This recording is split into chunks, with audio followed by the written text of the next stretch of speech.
Baik, bismillahirrahmanirrahim. Kita mulai ya. Assalamualaikum warahmatullahi wabarakatuh. Waalaikumsalam warahmatullahi wabarakatuh. Yang keras. Tenang batu. Waalaikumsalam warahmatullahi wabarakatuh.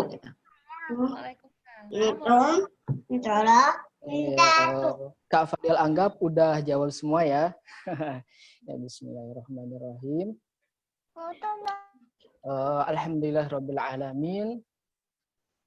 Hamdan katsiran thayyiban mubarakan fi mubarakan alaihi kama yuhibbu rabbuna wa yarda. Asyhadu an la ilaha illallah wahdahu la syarika lah wa asyhadu anna Muhammadan abduhu wa rasuluh la nabiyya ba'dah. Allahumma salli wa sallim wa barik ala nabiyyina Muhammadin.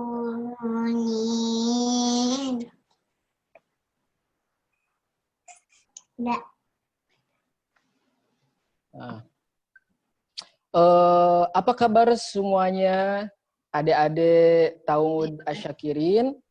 Kalau kabarnya baik, coba angkat tangan kanannya sambil tunjukkan jempolnya. Angkat tangan jempol sih. Tangan kanan mana tangan kanan? Tangan kanan. Kak Fadil sambil lihat ya. Coba kalau yang kabarnya baik, angkat jempol tangan kanannya. Angkat yang tinggi. Masya Allah, alhamdulillah baik semuanya ya berarti ya. Mudah-mudahan semuanya sehat walafiat, keluarganya, saudaranya juga semuanya. Baik, segala puji hanya milik Allah. Segala puji hanya milik Allah yang mana Ia telah memberikan cintanya kepada kita. Salah satunya yaitu Allah telah memberikan cintanya dalam bentuk kesehatan, dalam bentuk waktu. Itu tanda kecintaannya Allah. Maka sebagai rasa cinta kita kepada Allah, yakni kita mengadakan acara Playgate ini sebagai bentuk rasa cinta kita kepada Allah. Dan tidak lupa salawat serta salam semoga selalu tercurah limpahkan kepada Nabi kita, Nabi Muhammad Sallallahu Alaihi Wasallam. Semoga kepada keluarganya, kepada sahabat-sahabatnya, dan semoga kepada kita semua selaku umatnya yang selalu mengikuti jalannya, yang mengikuti sunnahnya, dan semoga diistiqomahkan sampai akhir hayat kita. Baik. Sebagaimana yang telah direncanakan, yakni kita pada hari ini adalah sesi untuk berkisah atau bercerita. Nah, siapa di sini yang suka cerita? Boleh angkat tangan kanan telunjuknya. Siapa yang suka cerita atau kisah atau dongeng? Ya, Kak Fadil lihat di layar ya. Oh, Masya Allah, banyak yang suka ya. Alhamdulillah.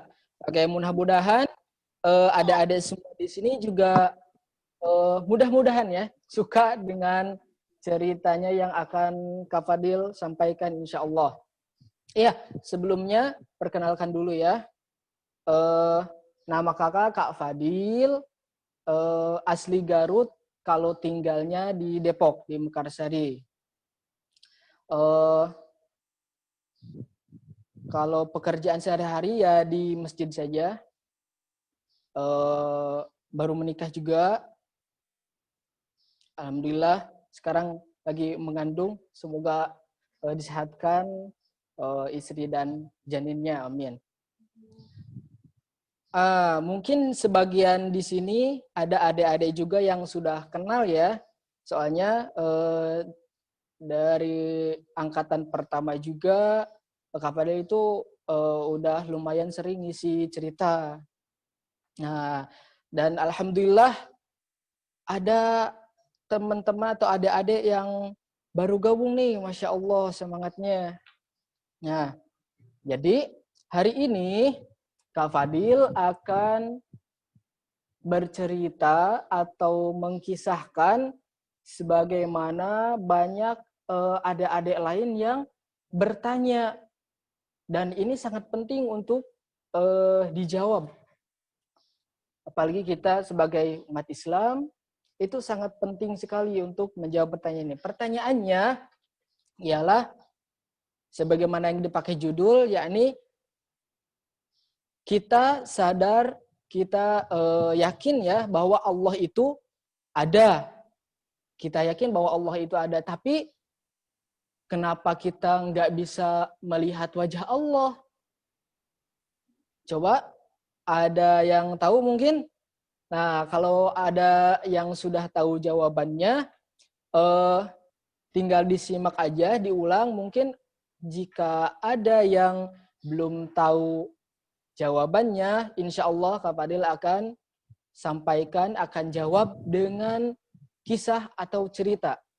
Yakni ceritanya dari Nabi Musa alaihi salam. Pada suatu ketika di negara Mesir sana, Nabi Musa telah beribadah di suatu tempat dan selama 40 hari Allah memerintahkan kepada Nabi Musa untuk beribadah, berpuasa selama 40 hari. Dan Nabi Musa pun langsung mengerjakan perintah dari Allah Subhanahu wa taala. Kemudian dia beribadah, berpuasa selama 40 hari di suatu tempat di perbukitan itu. Nah, kemudian timbullah rasa keinginan Nabi Musa untuk melihat wajah Allah. Kenapa? Karena Allah selalu membicarakan atau mengatakan kepada Nabi Musa, dalam riwayatnya selalu dikatakan wajah Tuhannya, wajah Tuhannya, wajah Tuhannya, sampai Nabi Musa pun penasaran. Nabi Musa penasaran, bagaimana sih wajahnya Allah itu? Bentuknya seperti apa sih? Kemudian setelah penasaran itu, Nabi Musa pun langsung berdoa kepada Allah. Ya Allah, sempurnakanlah karunia darimu. Kemudian sempurnakanlah nikmat darimu dengan supaya aku bisa melihat wajahmu. Ya Allah, sesungguhnya tidak ada sekutu bagimu dan akulah hambamu.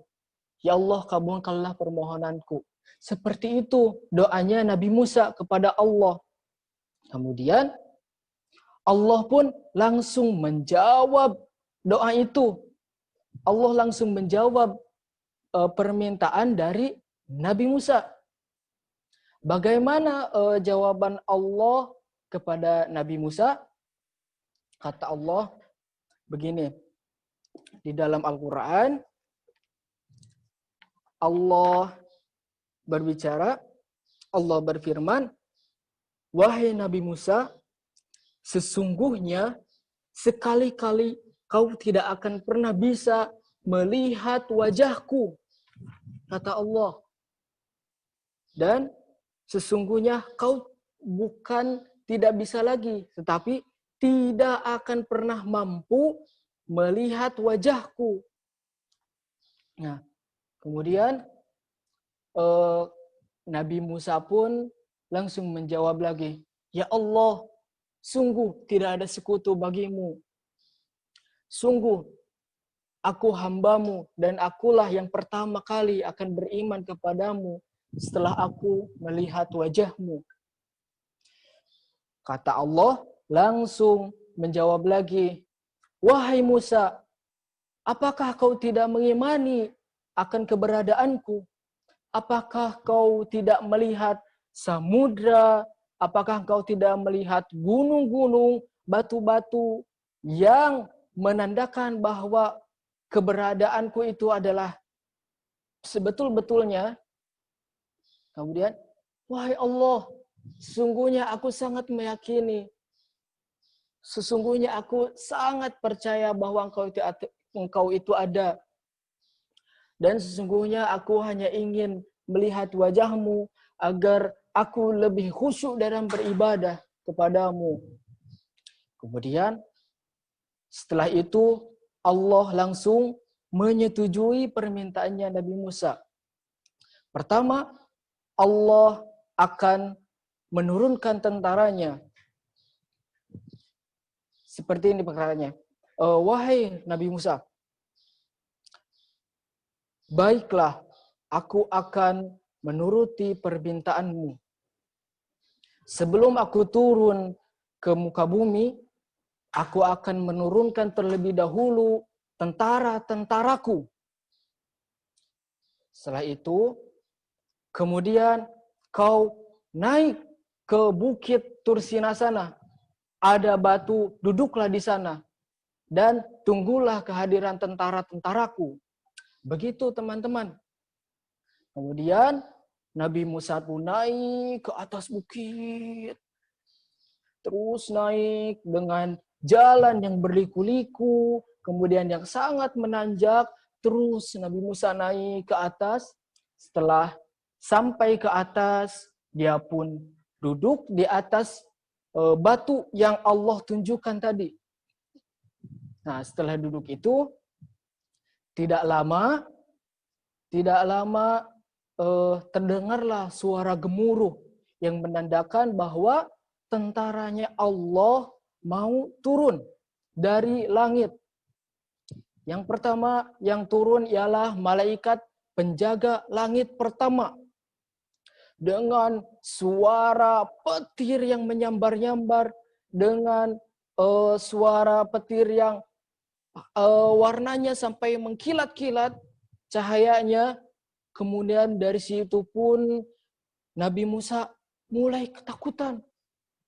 ketakutan karena mendengar suara yang mengerikan dari langit. Kemudian malaikat pun turun. Dari malaikat itu ada yang bersayap wujudnya dan mereka besar sekali. Ada yang bersayap, bahkan ada yang menyala-nyala seperti api. Kemudian dia berkata, wahai Musa, kenapa engkau nekat ingin bertemu wajah Allah? Padahal kami pun sangat takut. Kami pun tidak pernah mengangkat wajah kami ke atas arasy, saking kami khawatir, saking kami takut kepada Allah. Tapi kenapa kau Musa ingin melihat wajah Allah? Dengan kondisi Nabi Musa yang gemetaran karena takut dengan suara-suara petir tadi, kemudian, ya Allah, sungguh dengan suaranya pun, dengan tentaranya pun, aku sangat ketakutan. Ya Allah, tolonglah kami, tolonglah hamba-Mu ini, supaya dipindahkan dari tempat ini. Sesungguhnya, ketika kau tidak memindahkan kami, maka kami sesungguhnya akan hancur. Nah, setelah itu, berlewatlah malaikat yang pertama datang. Kemudian datang lagi malaikat penjaga langit 1, langit 2, langit 3, sampai langit ke-7 semuanya. Satu persatu datang, sama perkataannya. Sama yang dikatakan oleh para malaikat, yakni, kenapa Nabi Musa? Kenapa engkau bertekad ingin melihat wajah Rabb-Mu? Seperti itu. Kemudian dari situ terlihat malaikat yang warnanya seperti api yang menyala-nyala, bahkan ada yang membawa tombak panjang besar, bahkan ada yang bentuknya itu seperti salju juga. Masya Allah, hanya Nabi Musa saja yang diperlihatkan malaikat-malaikat itu dengan izinnya Allah. Nah, setelah itu kemudian Nabi Musa langsung lututnya gemetaran, tangannya pun gemetaran, kemudian raut wajahnya pun terlihat ketakutan. Kata malaikat, bersabarlah Nabi Musa, sesungguhnya sebentar lagi kau akan melihat wajah Rabb-Mu, yang mana kami pun tidak pernah melihat wajah Rabb kami. Nah, kata Nabi Musa, ya Allah, kami bertaubat kepadamu, ya Allah. Sungguh, kami sangat takut, kami bertaubat karena ingin melihat wajah-Mu, yang mana tentaranya saja sudah sangat mengerikan, ya Allah. Nah, kemudian ketika Allah hendak turun, di sekitarnya ada gunung, dan Nabi Musa melihat gunung. Ketika Allah hendak turun, maka seketika gunung itu pecah. Masya Allah. Itu saking maha kuasanya Allah, saking maha besarnya Allah. Kemudian samudra pun, lautan meluap-luap. Kemudian batu-batu pun pada pecah. Setelah itu Nabi Musa pun langsung mencari tiang untuk bersandar supaya hatinya lebih tenang. Karena saking mengerikannya ketika itu. Nah, sebelum dilanjut, maaf suaranya sudah jelas. Kalau jelas angkat tangan jempolnya. Oke, berarti bagus ya suaranya. Oke, nah kita lanjut lagi. Nah, ketika Allah hendak turun dari langit, maka seketika gunung di hadapan Musa pun langsung pada pecah. Kemudian samudra pun semuanya bergoyang, semuanya bergejolak. Karena merasa takut, mereka sambil bertasbih, sambil tahlil, karena akan kedatangan Robnya, semuanya langsung pecah, langsung bertasbih. Nah, seketika Nabi Musa pun langsung mencari sandaran. Kemudian dia bersandar di tiang sampai hatinya agak tenang. Nah, sebelum Allah hendak turun, maka turunlah malaikat Jibril, malaikat Mikail, malaikat Israfil alaihi wassalam. Kemudian berkata kepada Musa, "Wahai Musa, kenapa kau bertekad untuk melihat wajah Rabb? Sekalipun kami adalah pemimpinnya para malaikat, kami tidak pernah melihat ke atas arasy untuk melihat wajah Allah. Kenapa? Karena kami khawatir dan takut. Kami khawatir dan takut kepada Allah, sehingga kami tidak pernah mengangkat wajah kami untuk melihat arasy-Nya sekalipun. Maka bersabarlah, tunggulah di situ. Karena Allah hendak turun untuk menampakkan wajahnya sesuai dengan permintaanmu." Maka setelah itu malaikat pun berlalu. Kemudian Allah hendak turun. Maka bumi pun bergoncang karena takut akan kedatangan Robnya. Seketika ada cahaya dari langit. Kemudian batu yang diduduki oleh Nabi Musa pun terjungkal dan menutupi Nabi Musa, karena apa? Karena cahaya yang keluar itu bisa merusak segalanya. Jadi batu itu terjungkal dan menutupi Nabi Musa. Nah, kemudian Allah menyuruh malaikat Jibril untuk membuka batunya, untuk membuka batu yang menutup Nabi Musa itu. Ketika terkena sinar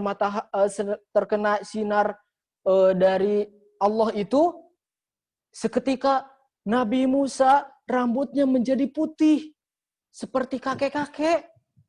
Kemudian di situ hatinya langsung tambah bergetar, langsung lebih takut, dan tidak lama setelah itu Nabi Musa pun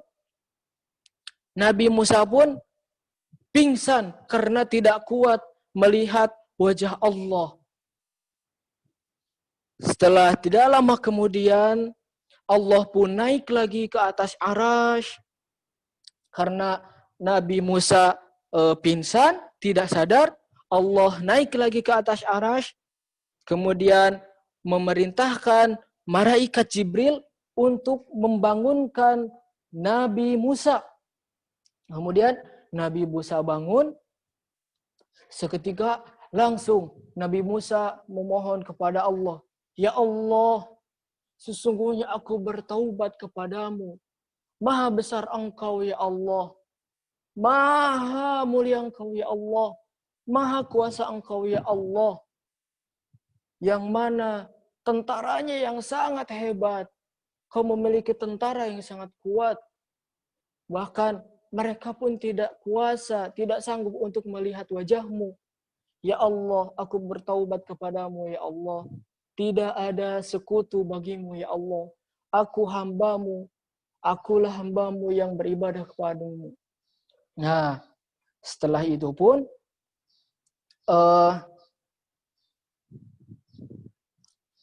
masih terdengar suaranya jelas? Kalau suaranya terdengar, angkat lagi jempolnya. Oke. Nah, sampai di situ kisahnya. Jadi, kesimpulannya, kenapa Allah tidak terlihat? Karena sesungguhnya kita tahu semua. Jawabannya ialah di dalam rukun sholat yang pertama. Apa itu? Takbir. Apa bunyinya takbir? Allahu Akbar. Allahu Akbar itu artinya Allah Maha Besar.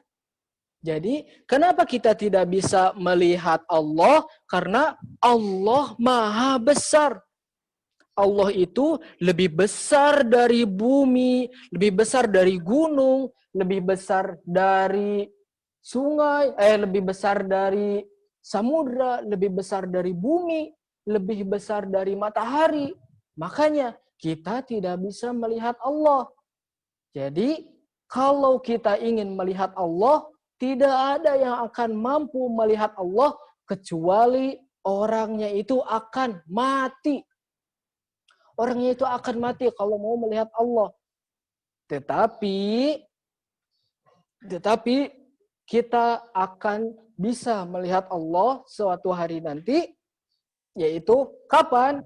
Yakni kalau kita sudah berada di surganya Allah. Maka dari itu, kita harus selalu taat kepada Allah. Kita harus selalu menjalankan yang diperintahkan Allah dan meninggalkan larangannya Allah. Salah satunya atau beberapa perintahnya yaitu pertama, sholat. Nih, jadi kalau kita mau masuk surga, kemudian ingin melihat wajah Allah yang menciptakan kita, itu salah satunya ialah dengan sholat. Nah, ketika kita sholat, kita harus sadar ketika kita takbir, itu bunyinya Allahu Akbar, bahwa Allah Maha Besar. kita tidak bisa apapun, kita tidak bisa ngapa-ngapain, bahwa Allah itu maha besar. Kita semua tidak bisa ngapa-ngapain, hanya Allah yang bisa menjadikan semuanya. Kita bisa berkumpul bersama keluarga, itu adalah kehendaknya Allah. Jadi Allah itu maha besar. Ya. Nah, gitu. Kenapa kita tidak bisa melihat Allah? Jawabannya tadi, karena Allah maha besar. Coba nih, teman-teman sambil diucapkan ya, dijawab bareng-bareng. Kak Fadil sambil lihat di layar gerakan mukanya. Gerakan bibirnya. Ya, jadi mohon dijawab ya, teman-teman. Kenapa Allah tidak bisa kita lihat? Jawabannya adalah kenapa tadi? Karena Allah maha besar. Nah, jawabannya karena Allah maha besar. Begitu. Nih ada sebagian yang menjawab, kelihatan tuh bibirnya tuh mangap-mangap. Besar. Allah besar. Oh, Masya Allah. Nah, terima kasih. Nah, itu teman-teman kisah kenapa Allah tidak bisa kita lihat. Kenapa Allah tidak bisa kita lihat, kenapa Allah kita tidak bisa melihat wajahnya Allah, kita percaya bahwa Allah itu ada, tapi kita tidak bisa melihat karena Allah itu maha besar. Coba ulangi sekali lagi, bahwa Allah itu maha besar. Masya Allah.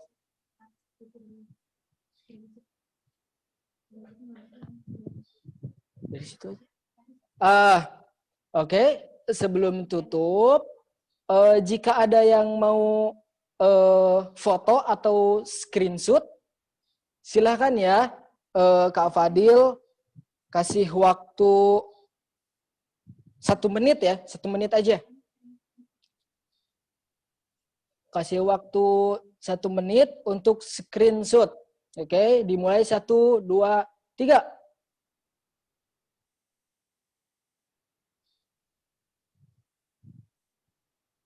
Sudah?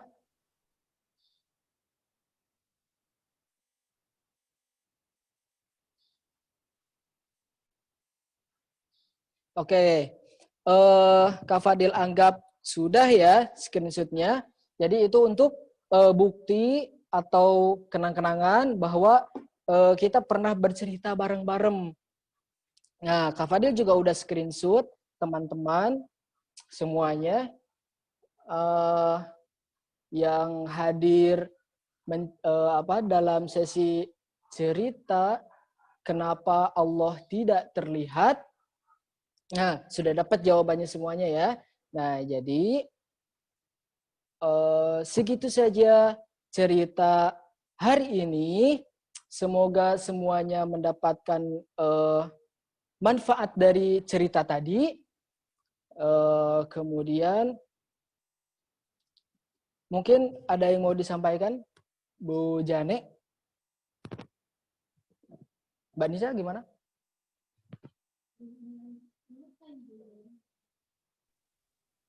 Ya. Mungkin kita penutupan ya Ustadz ya. Boleh dipimpin doa kafaratul majelis. Oke, berarti langsung tutup aja ya? Iya.